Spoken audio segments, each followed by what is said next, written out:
Quiero animarlos para que abran sus Biblias en el capítulo 3 del libro de los Hechos. Estamos yendo en una serie encontrando en la Escritura cuál es la misión para nosotros como cuerpo de Dios. ¿Cuál es la razón por la que usted y yo estamos? Y dentro de las respuestas que tenemos que darnos, tenemos que partir con conocer nuestra historia. Y he puesto esta mañana el sermón como título eso precisamente, conocían la historia. Y vamos a hablar de las personas que de alguna manera demostraron fe en Dios y cuál era la percepción de ellos de la historia. Entonces, por favor, acompáñeme, Hechos capítulo 3, versículos 22 al 26. Dice así la Escritura: Moisés dijo, el Señor su Dios hará surgir para ustedes de entre sus propios hermanos a un profeta como yo. Presten atención a todo lo que les diga, porque quien no le haga caso será eliminado del pueblo. En efecto, a partir de Samuel todos los profetas han anunciado estos días. Ustedes pues son herederos de los profetas y del pacto que Dios estableció con nuestros antepasados al decirle a Abraham: todos los pueblos del mundo serán bendecidos por medio de tu descendencia. Cuando Dios resucitó a su siervo, lo envió primero a ustedes para darles la bendición de que cada uno se convierta de sus maldades. Y la razón por la que quise usar este pasaje es porque el escritor del libro de los Hechos nos pone una línea de historia que conecta los eventos de Dios con los eventos de la tierra y que nos anima a conectar a nosotros nuestros eventos de aquí con los eventos de Dios lo antes posible. Yo me atrevería a asegurar lo siguiente, que es imposible para cualquier humano conocer bien la historia de una manera real. Y la razón es porque la historia siempre es vista y es contada desde un ángulo específico. Y por más que ustedes y yo queramos cubrir o abarcar los diversos ángulos de la historia, de todas maneras, cada protagonista solo puede ver la historia desde su propio punto de vista. Que tenemos que decir algo: el punto de vista propio ya está contaminado. Está contaminado con prejuicios, está contaminado con emociones, está contaminado con actitudes. A menos que ustedes y yo pudiéramos desprendernos del impacto que causan en nosotros los hechos de la historia, cualquier hecho. Piense en los hechos que usted ha vivido en su historia, en su familia, en su casa, en su país, o los que está viviendo en este momento y que lo están afectando a usted. A menos que ustedes y yo pudiéramos desprendernos del impacto que la historia causa inevitablemente en nosotros y ver los hechos de la historia como parte de una historia más grande,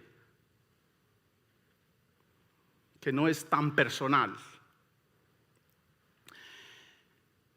Esta mañana algunos de ustedes fueron celebrados con la frase Happy 4th of July, Happy Independence Day, feliz día de la independencia.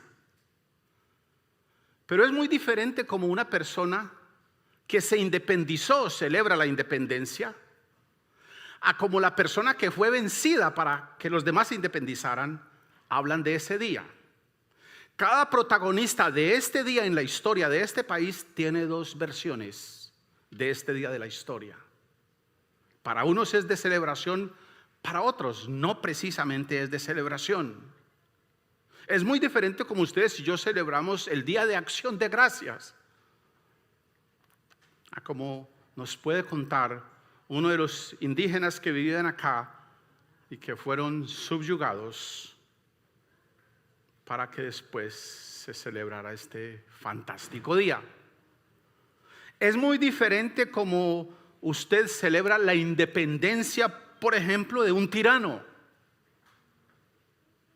Quienes son subyugados, la celebran de una manera y el subyugador tiene que hablar de ese día de otra manera. La única solución para este dilema está en que todos entendamos, comprendamos de una manera clara nuestra verdadera condición. La única forma de resolver este dilema es que todos logremos entender que somos criaturas de Dios. Tanto el tirano como los que estaban bajo esa tiranía. Tanto el victimario como la víctima. Necesitamos entender quiénes somos. Criaturas de Dios, caídos en pecado, viviendo en un mundo de pecado, en donde Dios nos ha redimido y nos manda que lo amemos a Él primero. Yo no sé usted, pero yo ya en eso fallé. Somos todos, tanto aquellos que nos oprimen o aquellos que usted y yo oprimimos, somos todos criaturas caídas en pecado, viviendo en un mundo de pecado, redimidos por Dios, a quienes Dios nos pide que lo amemos a Él con todas nuestras almas, con toda nuestra fuerza, con toda nuestra mente, en lo que ya hemos fallado, por lo menos yo. Y nos pide algo más, que amemos a nuestro prójimo como a nosotros mismos, en lo que yo, y podría decir algunos de ustedes que conozco, no me atrevo a decir todos, pero por la mayoría yo puedo decir ya todos hemos fallado en amar a nuestro prójimo como a nosotros mismos. Esta semana estuve pensando en lo siguiente: cualquier exceso que usted se dé a usted mismo, cualquier exceso que usted se dé a usted mismo, es una clara demostración de que usted se ama más a usted mismo que a los demás. No importa si usted lo que se acaba de comprar es una crema humectante extra, usted no ha terminado la que tiene, pero se compró esta otra extra por el olor. Y en verdad se la compró porque si usted compra extra, le dan el 50% en ese perfume. Ese exceso suyo es una clara demostración de que usted se ama a usted más que lo que ama a los demás. Es una tontería, ¿cierto? No es una tontería. Es la clara evidencia, y como esa podemos revisar muchas, de que ustedes y yo fallamos en este mandamiento simple de amar a los demás más que a nosotros mismos. Ayer estaba hablando un amigo con quien tiene un carro extraordinario, pero le pasó algo en una llanta y me dice: por eso es que me quiero comprar tal otro. El tal otro vale cerca de $100,000. Eso es un exceso. No estoy para nada en contra de que ustedes usen las herramientas más excelentes, solo quiero que quede en evidencia cuánto nos amamos a nosotros mismos y cuánto hemos fallado en este mandamiento simple. A causa de estos dos enormes fracasos en nuestra vida, y quiero hablar de esos dos enormes fracasos, de amar a Dios como primero en mi vida, de amar al prójimo como primero en mi vida, esos dos fracasos están en mi corazón. A causa de estos dos enormes fracasos de nuestra convivencia como hijos de Dios, con las demás personas y con la creación misma, ha pasado algo interesante: el individualismo, el distanciamiento, la amargura por lo propio, por lo de los demás, la ausencia de contentamiento, los conflictos, las guerras, la impaciencia con uno mismo, la impaciencia con los demás, la injusticia, la acusación, la culpa, la ausencia de esperanza, la desconfianza, la ausencia de misericordia, continuarán permeando, continuarán resquebrajando nuestras relaciones, nuestras acciones, a causa de que esos dos simples principios se han convertido en nuestros, por lo menos en el mío, en el mayor fracaso nuestro. El individualismo, la separación, la discriminación, la indolencia, el miedo, surgen principalmente por la pérdida de identidad. Surgen de la presunción de superioridad. Entonces, como yo me creo no sé qué, empiezo a despreciar a aquel porque yo lo creo a él no sé qué. como yo me creo no sé qué, me da mucho miedo que qué tal que no. Entonces yo debo de, porque si no, ¿qué tal que?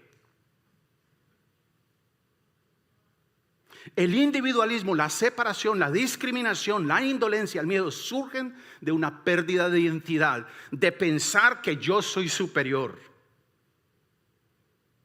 de olvidar mi origen. Por eso es importante que ustedes y yo, como pueblo de Dios, urgentemente entendamos nuestra historia, de dónde venimos, quiénes somos. Ahora, al decir pueblo de Dios, yo no me estoy refiriendo exclusivamente a la nación de Israel. Israel es solo una parte de la gente, de la familia, del cuerpo de la iglesia de Dios. De ellos vienen los patriarcas, de ellos vienen los profetas, de ellos vienen los apóstoles, de ellos viene el Mesías, pero ellos no son la totalidad del pueblo de Dios. El pueblo de Dios se compone, como la Escritura nos dice, de todas las naciones del mundo. De hecho, la gran promesa de Dios para nosotros, para el mundo, hecha a Abraham, es que le dice: en ti me serán benditas todas las naciones de la tierra. Y había mencionado hace unos meses, unas semanas atrás, que para mí todas es todas. O sea que Dios incluyó su nación en esta bendición. Un episodio interesante en la historia de Israel, entre otros muchos, donde Dios desbarata esta supuesta supremacía o exclusividad humana, está en el libro de los Hechos, donde los apóstoles se sorprendieron, en Hechos capítulo 15, los apóstoles se sorprendieron de que Dios, lo dicen casi que con la boca abierta, no es posible que Dios también le dé el Espíritu Santo a gente que no es de nosotros. Ellos están aterrados de cómo es posible que Dios esté bendiciendo a esa gente de la misma manera que nos bendice a nosotros. Pero de una manera especial el Espíritu Santo revela a los corazones de estas personas lo que habían dicho los profetas. Amós, Isaías, Jeremías, refiriéndose a que esa respuesta de cualquier persona, de cualquier nación, en adoración y en reverencia a Dios como el único Dios vivo y verdadero, era un asunto que se había anunciado en la ley y en los profetas históricamente, para ayudarnos a acordar, a entender cuál es nuestra verdadera historia, para desarmarnos de esa supuesta exclusividad. Esto mismo hizo Esteban cuando lo estaban apedreando, recordar la historia. Esto mismo hizo Pablo en la sinagoga en Antioquía, en Hechos capítulo 13, recordar todos esos episodios de la historia, trazar esa misma línea de la historia. Esto mismo hizo Mateo en la introducción de la descripción que él hace de la vida de Jesús, lo que usted y yo conocemos como el Evangelio de Mateo. Él lo inicia con una genealogía de Jesús. ¿Saben una cosa interesante? La genealogía era una forma de darle autenticidad a los hechos que usted iba a relatar en la literatura judía. Usted, al poner la genealogía, estaba poniéndole allí, dándole certificado de autenticidad. Cada persona nos ayuda a eso, y Mateo hace algo interesante. Describe a Jesús como nacido para cumplir lo que estaba escrito, muerto para cumplir el plan diseñado del Padre, resucitado para llevar nuestra restauración en gloria. Y Mateo presenta la obra del Calvario como el eje de nuestra historia. Yo lamento defraudarlos a ustedes, hermanos. Su historia no es la que le han contado en los libros de historia. Su historia y la mía. Y yo no sé si esto resulte en su corazón defraudado o animado. Su historia mía está en verdad escrita en la palabra de Dios. Quiero que me acompañen por favor a leer en el libro de Hechos, ahí mismo donde estábamos, en el capítulo 13, solo unos versículos, el versículos 32 y 33. Miren cómo hablan ellos.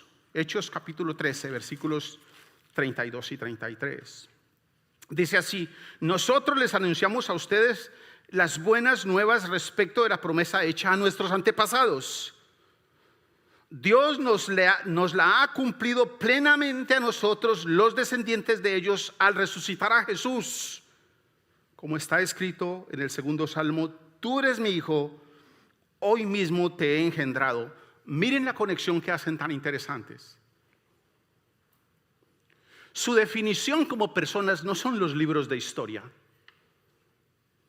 sino su relación con Dios.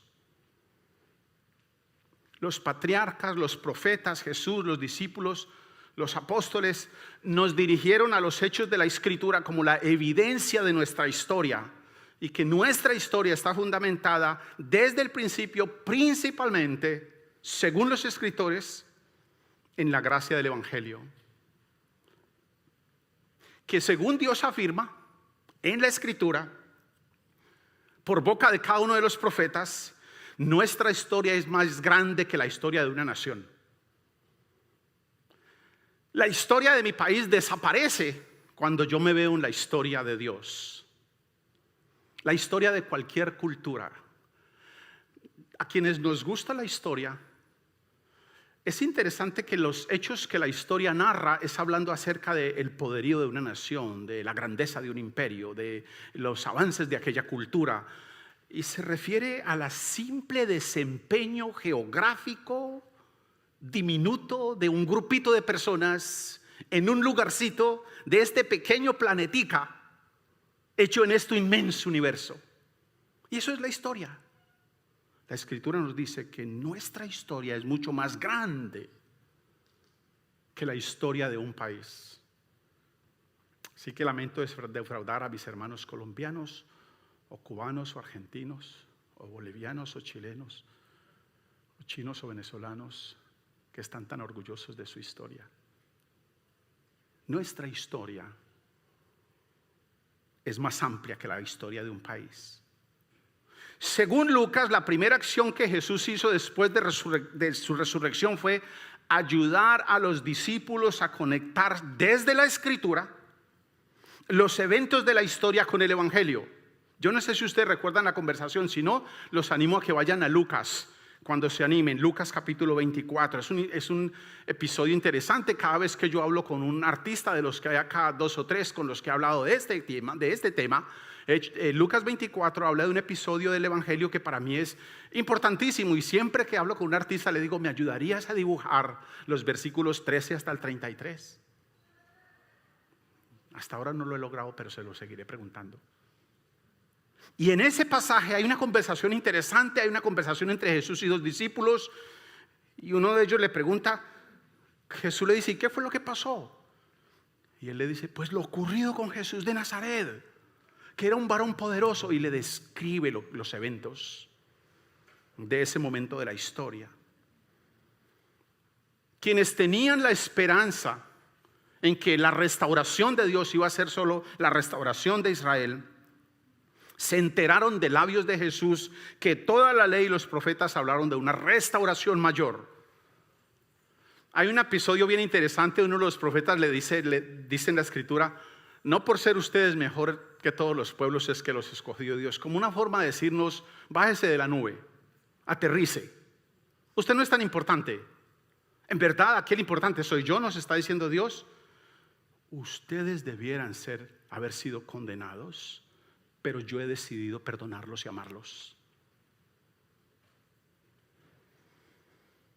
Mire lo que dice en Lucas capítulo 24, versículos 44 hasta el 48. Está Jesús hablando con un grupo de personas. Dice: cuando todavía estaba yo con ustedes, les decía que tenía que cumplirse todo lo que está escrito acerca de mí. Y mire lo que dice: en la ley de Moisés, en los profetas y en los salmos. Los conecta allá con los eventos de la historia. Entonces les abrió el entendimiento. Eran como el caso mío, cerrados de entendimiento, y él les abrió el entendimiento para que comprendieran la Escritura. Esto es lo que está escrito. Les explicó que el Cristo padecería y resucitaría el tercer día, y en su nombre se predicaría el arrepentimiento y el perdón de pecados a todas las naciones, dice la Escritura, comenzando por Jerusalén. Ustedes son testigos de estas cosas.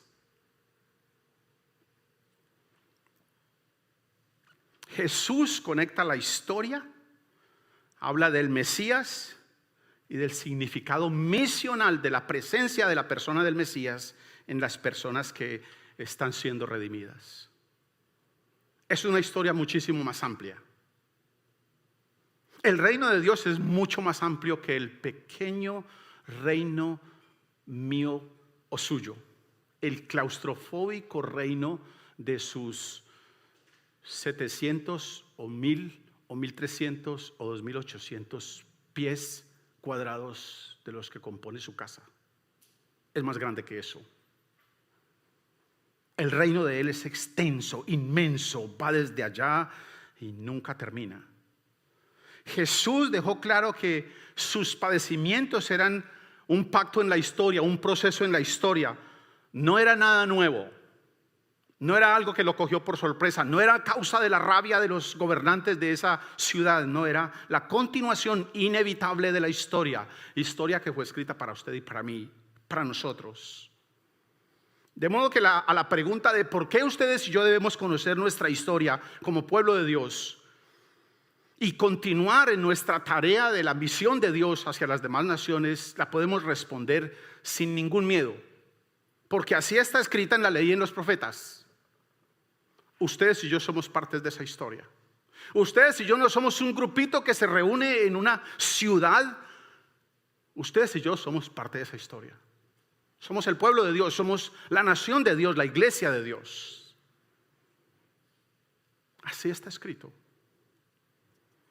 Jesús y Pablo son nuestros principales ejemplos en reunir, en recurrir, en ir a la Escritura como el fundamento sobre el cual ellos apoyan nuestra historia. Con mucha frecuencia, lo que ellos dicen, lo que ellos hacen y dicen, lo refieren a la Escritura, como la Escritura lo decía, sí está escrito. Esta es una pregunta que ustedes y yo como hijos de Dios tenemos que hacernos lo más frecuentemente posible. ¿Cuánto conozco yo desde la Escritura, el contenido completo de la Escritura de mi historia? ¿Cuánto conozco de mi historia en la Escritura? ¿Qué dice la Escritura de mi historia? No quiero desanimarlo a sus lecturas de la historia y de los héroes y villanos que nos escriben los que relatan de la historia, pero acuérdese, eso siempre está escrito desde un punto sesgado. La única historia que nos habla con honestidad acerca de quiénes somos nosotros y quién es Dios es la historia de nuestro Creador. Piensen en lo siguiente. Para mí es muy llamativo que Jesús invirtiera 3 años persona a persona, comiendo con ellos, durmiendo con ellos, con 12 personas, yendo de un lado para otro, para ayudarlos a conectar las vidas de ellos con la historia, todos los días. Yo no sé si a ustedes les pasa, pero yo amo mucho a mis 2 hijos, están de visita. Se fueron hace 3 años de la casa para sus universidades. Han sido los 3 años más felices de mi esposa y míos. Y nosotros esperamos con anhelo que ellos regresen. Pero a los 2 días que regresan, queremos que se vayan. Porque ya la casa no está ordenada como nos gusta.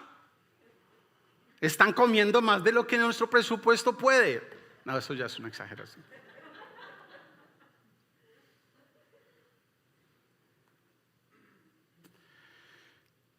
El Padre quiere que ustedes y yo conectemos nuestra historia con los eventos de la historia, la verdadera historia. Ahora, hay 4 elementos mayores o generales de nuestra historia que por toda la Escritura están anunciados y que sea que usted sea creyente o que usted no sea creyente, tarde o temprano a usted le va a tocar que enfrentarse a estos 4 elementos generales: la creación, la caída, la redención y la restauración. El primero de esos elementos entonces es la caída y nos pone a considerar algo que desafía nuestra mente y que le entrega en verdad orden a lo que nuestra mente tiene, a las respuestas que nuestra mente necesita. La creación responde a las preguntas filosóficas que nos hacemos y que la mayoría de corrientes de pensamiento, de psicología, de filosofía, la mayoría de religiones responden de manera diferente. Preguntas como ¿dónde estamos? ¿Quiénes somos? ¿De dónde venimos? ¿Solo somos animales que hemos evolucionado más que los otros animales? ¿Tiene algún propósito la vida humana? ¿Tiene algún valor la vida humana? La creación nos responde a esas preguntas de manera directa. No anda con rodeos. Nos ubica. Luego la caída, el segundo gran elemento que usted y yo nos vamos a tener que enfrentar algún día. De hecho, tengo que decirle algo. Usted ya está enfrentado a eso. La caída fue la pretensión de poder conocer y decidir por nosotros mismos como criaturas lo que es bueno o lo que es malo.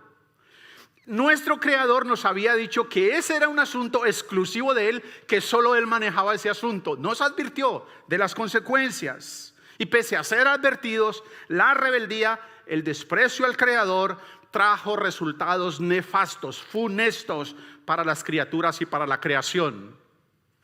No prestamos atención. Trajo oscuridad, trajo confusión, trajo enfermedad, trajo muerte, trajo dolor. Por ello ustedes y yo racionalizamos, justificamos las maldades de nuestro corazón. Es que si no me hubieras dicho eso, entonces yo no hubiera respondido de esa manera. Es que la razón por la que yo estoy así es porque ustedes y yo estamos queriendo darle a la comprensión del bien y del mal una explicación que ya está contaminada. Porque eso es asunto exclusivo del Creador. Cada relación humana, nuestra relación con lo creado, quedó fuera de orden después de la caída. Lamento decepcionarlos, muchachos. Su relación con su esposa está fuera de orden. Su relación con su esposo está fuera de orden. Su relación con sus hijos, con sus vecinos, con sus clientes, con sus amigos, su relación con su pastor, mi relación con ustedes, todas están fuera de orden, a menos que Él las ponga en orden. Y ustedes y yo ya hemos renunciado a ese orden. Ustedes y yo hemos decidido hacia dónde nos dirigimos. Ustedes y yo hemos rechazado la autoridad, la bondad de Dios. Lo hacemos constantemente. No me mire así como si usted no supiera de qué estoy hablando yo. Usted ya lo hizo esta mañana. Usted ya esta mañana renunció a la bondad de Dios. Si quiere al final, yo le digo cómo. Aunque yo no sé dónde estuvo usted. Pero solo con que hablemos 5 minutos nos podemos dar cuenta de que sí.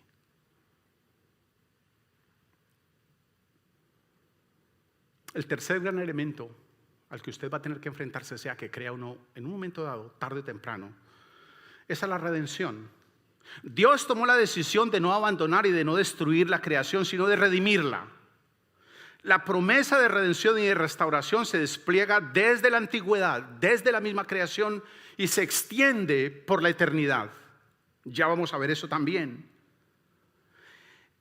El fundamento de los escritos del Nuevo Testamento se basa en la comprensión que ellos tenían de las promesas de Dios del Antiguo Testamento. Se conectan, no hay forma de separarlos, no podemos ponerlos aparte.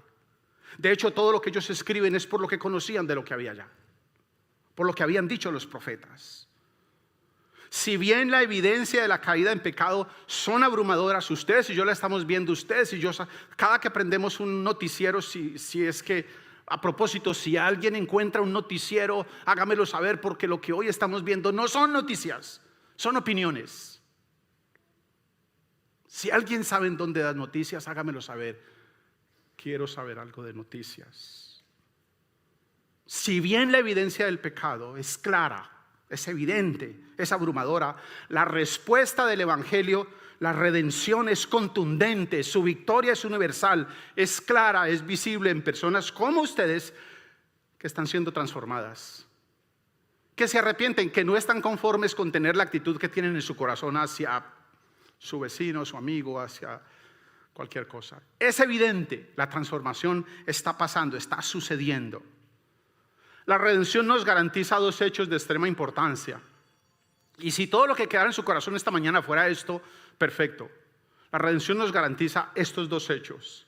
El primer hecho que nos garantiza la resurrección es que el Espíritu Santo está dentro de nosotros, transformándonos a quienes Dios llama. Es lo primero que nos garantiza la redención. Lo segundo que nos garantiza la redención es la iglesia de Dios como comunidad misional, quienes guiados, quienes dirigidos, quienes llenos del Espíritu Santo por la fe en la obra de Cristo Jesús, por haber sido perdonados, por haber sido redimidos, por haber sido adoptados en su familia, por estar siendo transformados por el Espíritu Santo, por las promesas que tenemos de restauración al final de la historia, podemos responder, podemos demostrar, podemos extender el reino de Dios. Ustedes y yo, la comunidad redimida, quienes no nos conformamos a este siglo, sufrimos por la injusticia, sufrimos por el dolor, quienes viven como una comunidad de reconciliación, de transformación, transformadora de su historia, una comunidad que renueva su forma de pensar, enmarca su forma de pensar en lo que la Escritura dice, no en la que los escritores de la historia de mi país dicen, o en la forma en que los escritores del momento histórico y cultural y político de mi país dicen. No. Ustedes y yo, la comunidad redimida, enmarcamos nuestra historia, renovando nuestro entendimiento en las promesas, en los pactos, en los mandamientos de Dios. Aquí está nuestra historia.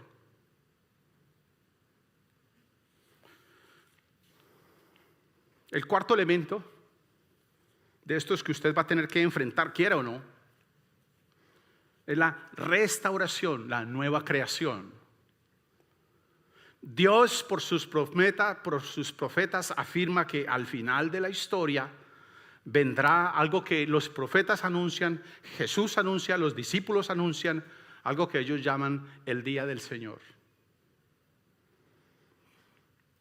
donde según la Escritura, desde el principio, Él erradicará de manera completa lo malo de toda su creación, donde según la Escritura dice que no habrá más muerte ni dolor, que Él mismo enjugará toda lágrima. Él se encargará de eso. El día del Señor vendrá. Y quiero animarlos a que me acompañen, por favor, a dos pasajes en Apocalipsis, aquel libro temido de la historia, de la Escritura, pero que en verdad es una delicia, porque es como va a quedar al final la historia. Solo voy a leer dos pasajes. Apocalipsis capítulo 15, versículos 2 al 3, dice así: vi también un mar como de vidrio mezclado con fuego, de pie a la orilla del mar estaban los que habían vencido la bestia, a su imagen y al número de su nombre. Tenían las arpas que Dios les había dado y cantaban. Mire lo que dice, lo que están cantando ellos al final de la historia, y cantaban el himno de Moisés. No es que ellos no fueran creativos, es por el contenido. Dice de Moisés, siervos de Dios, y el himno del Cordero. Grandes y maravillosas son tus obras, Señor Dios Todopoderoso. Justos y verdaderos son tus caminos, Rey de las naciones. ¿Quién no te temerá, oh Señor? ¿Quién no glorificará tu nombre? Solo tú eres santo. Todas las naciones vendrán y te adorarán, porque han salido a la luz las obras de tu justicia. Mire lo que dice Apocalipsis allí mismo, capítulo 21, versículos 1 al 5. Dice así: después vi un cielo nuevo y una tierra nueva, porque el primer cielo y la primera tierra habían dejado de existir, lo mismo que el mar. Por eso disfrútenlo ahora en vacaciones lo antes posible, ya no va a haber más. Vi además la ciudad santa, la nueva Jerusalén, que bajaba del cielo, procedente de Dios, preparada como una novia hermosamente vestida para su prometido. Oí una potente voz que provenía del trono y decía: aquí entre los seres humanos está la morada de Dios. Él acampará en medio de ellos y ellos serán su pueblo. Dios mismo estará con ellos y será su Dios. Él les enjuagará todas las lágrimas de sus ojos. Ya no habrá muerte, ni llanto, ni lamento, ni dolor, porque las primeras cosas han dejado de existir. El que estaba sentado en el trono dijo: yo hago nuevas todas las cosas. Y añadió: escribe, porque estas palabras son verdaderas y dignas de confianza. El final de la historia no es únicamente la destrucción del mal y del maligno.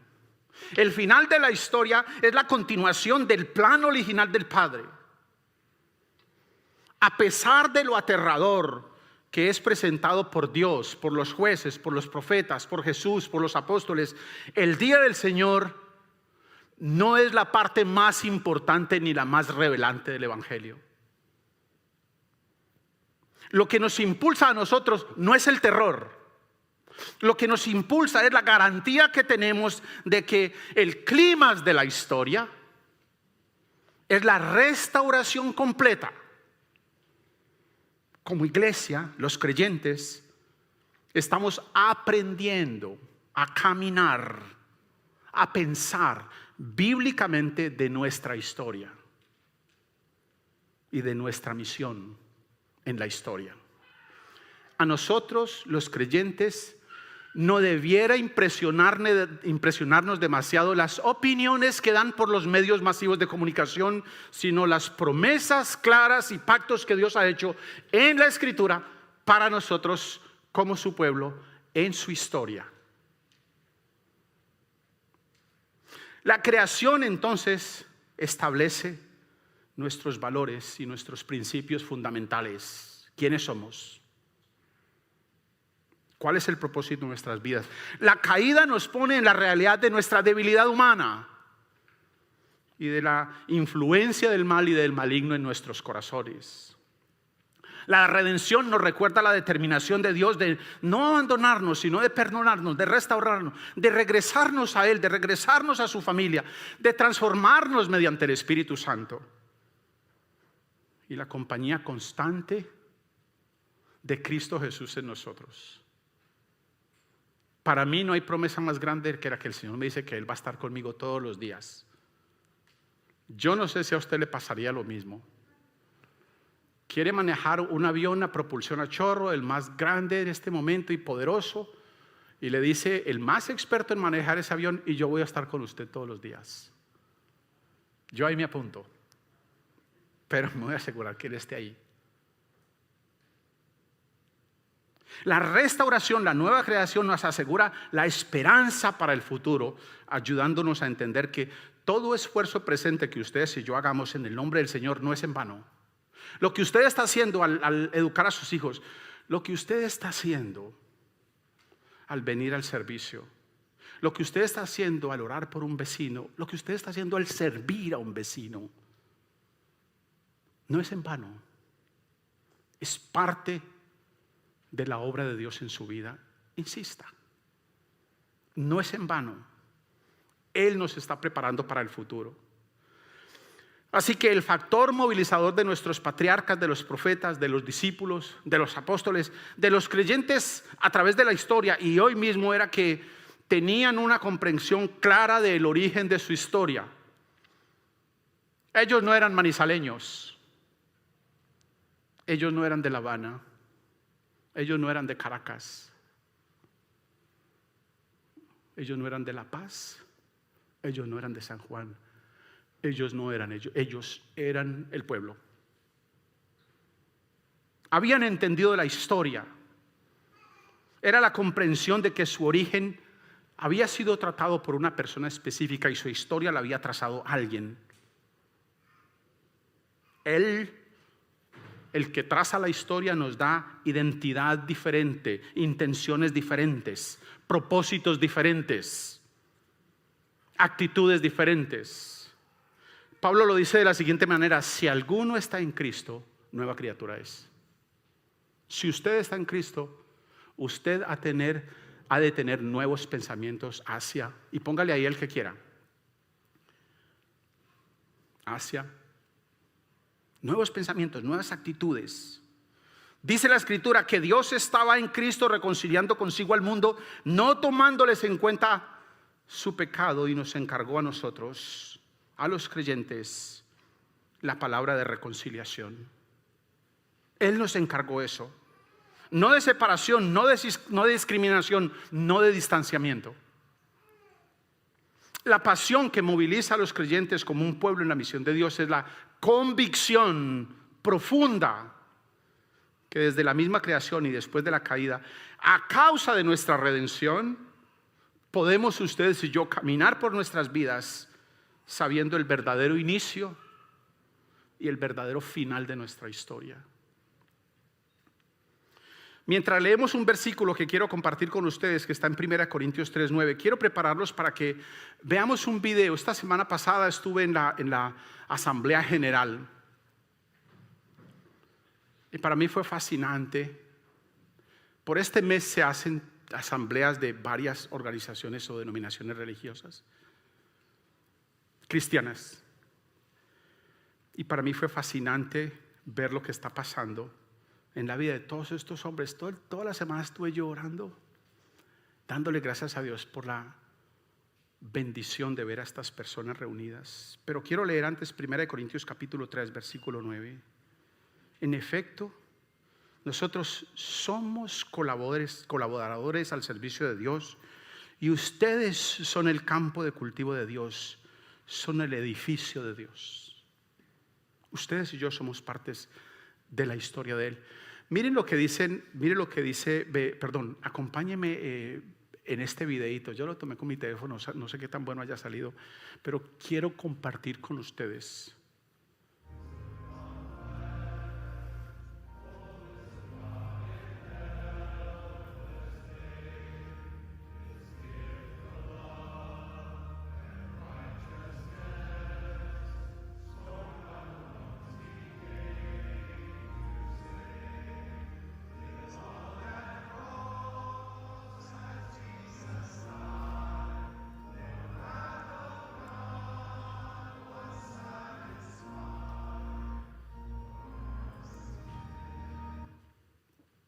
Gracias.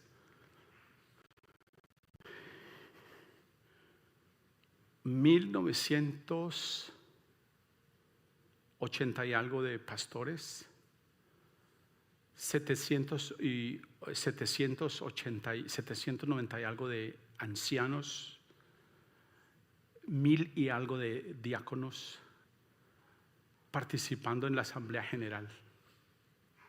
Cerca de 5,000 personas por toda la nación, dirigiendo congregaciones, algunas como nosotros, otras más pequeñas que nosotros, otras más grandes que nosotros, otras gigantescas, pero hombres y mujeres que han entendido la historia, y que estábamos hablando acerca de cómo mantener nuestros ojos enfocados en la historia y no desorientarnos cuando las opiniones nos dicen que nuestra historia es diferente. Nuestra historia está cimentada en Él.